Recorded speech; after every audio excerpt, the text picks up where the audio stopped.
ये हमने एक आदमी का शौक पूरा करने के लिए इतना कुछ गंवा दिया, और ताकि इतना कुछ हमें मिले जो हमने गंवाया है वो हमें मिले, इसके लिए हजारों लाखों की संख्या में लोग 100 साल लड़े हैं।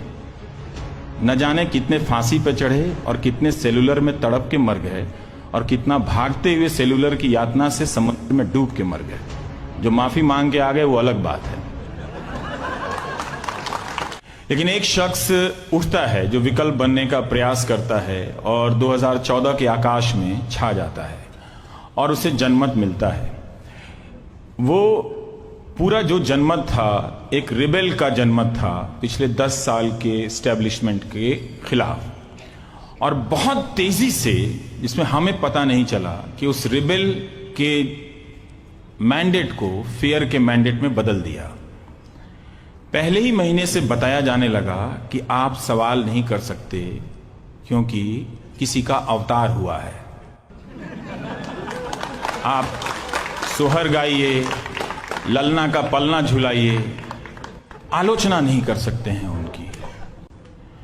और ऐसी ऐसी शर्तें बताई गईं कि हुजूर के अतीत की तरफ उंगली उठाने पर यह पूछा गया कि आप 47 के पहले कहां थे। मुझे इस प्रक्रिया से भी दिक्कत नहीं थी। मुझे लगा कि शायद कोई पुराना गिला शिकवा है जो निकल रहा है, लेकिन एक पूरा सिस्टम तैयार था उस रिबेल के मैंडेट को पुश करने के लिए, डर में बदलने के लिए। हमला होता है। वो आदमी जो खुद को प्रधान सेवक कहकर हम सब के बीच में आता है, शुरुआत होती है योजना आयोग के भंग कर देने से, और बताया जाता है कि एक नई लेगेसी की बुनियाद रखी जाती है। इसी दौरान मैं तीन मूर्ति जाता हूं। प्रोफेसर सलील मिश्रा के साथ मैं शूट कर रहा था कि क्या है नेहरू की लेगेसी, थोड़ा नए दर्शकों को बताते हैं अगर इतनी दिलचस्पी है तो वहां पर एक तख्ती मिली, और तख्ती पर लिखा था, मैं चाहता हूं कि लोग मुझे प्रधानमंत्री नहीं प्रथम सेवक कहें। यह नेहरू का वाक्य है। ये कांग्रेस के लोगों को भी पता नहीं था। ये नेहरू ने कहा, और इस वाक्य को किसी ने, जिसे अंग्रेजी में प्लेजरिज्म कहते हैं, चुरा लिया और प्रथम की जगह प्रधान कहा।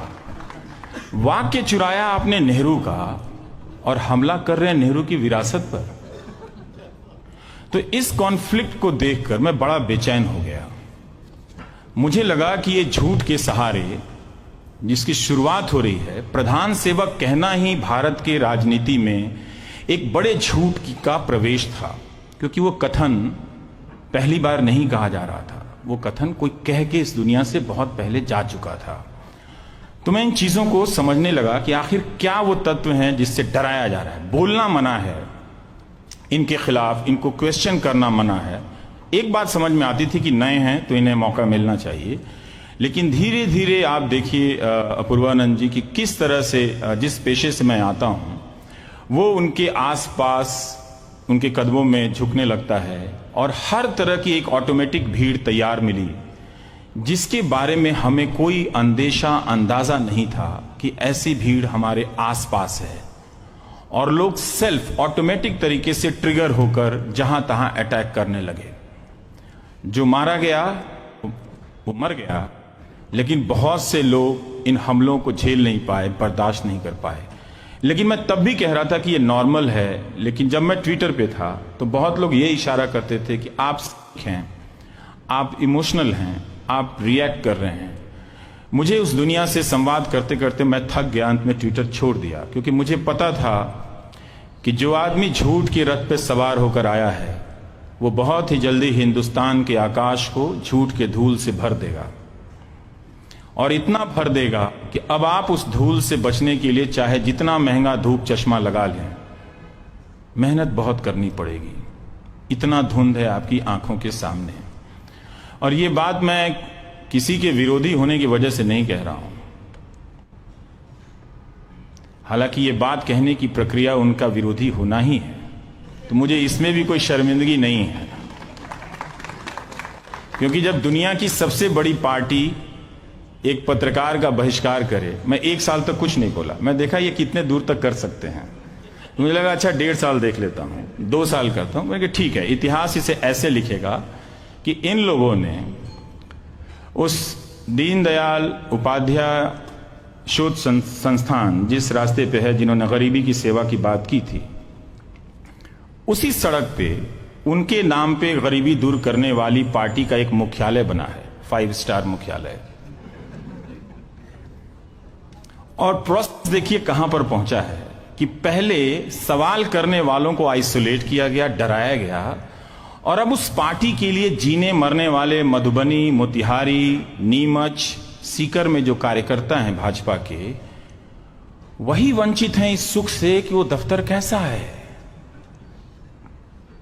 गरीबों की सेवा करने वाली पार्टी का जो दफ्तर है वो इनकम टैक्स में जो पैसा जमा किया गया है उससे ज्यादा की रकम का है या कम की रकम का है, 1300 करोड़ का है कि 2600 करोड़ का है कि 400 करोड़ का है। ये बात वहां जाने वाले कई पत्रकार वहां गए, लेकिन लौट के किसी ने नहीं बताया। तो जो कार्यकर्ता थे और जो समर्थक पत्रकार, जिन्हें मैं गोदी मीडिया कहता हूं, अंग्रेजी में से आप एम्बेडेड कह सकते हैं, उन लोगों ने भी वो तस्वीर नहीं बताई, अंदर का हाल नहीं बताया। तो अंत में ये प्रक्रिया देखिए कि जिस झूठ से शुरू हुई थी प्रक्रिया, वो इनके समर्थकों को ही इतना कमजोर कर गई कि उनकी आंखें कितनी तरस रही होंगी।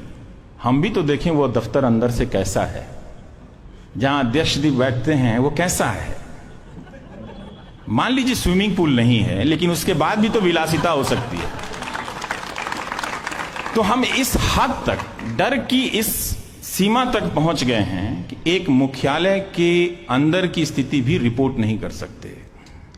तो ये हमने एक आदमी का शौक पूरा करने के लिए इतना कुछ गंवा दिया, और ताकि इतना कुछ हमें मिले जो हमने गंवाया है वो हमें मिले, इसके लिए हजारों लाखों की संख्या में लोग 100 साल लड़े हैं। न जाने कितने फांसी पे चढ़े और कितने सेलुलर में तड़प के मर गए, और कितना भागते हुए सेलुलर की यातना से समुद्र में डूब के मर गए। जो माफी मांग के आ गए वो अलग बात है।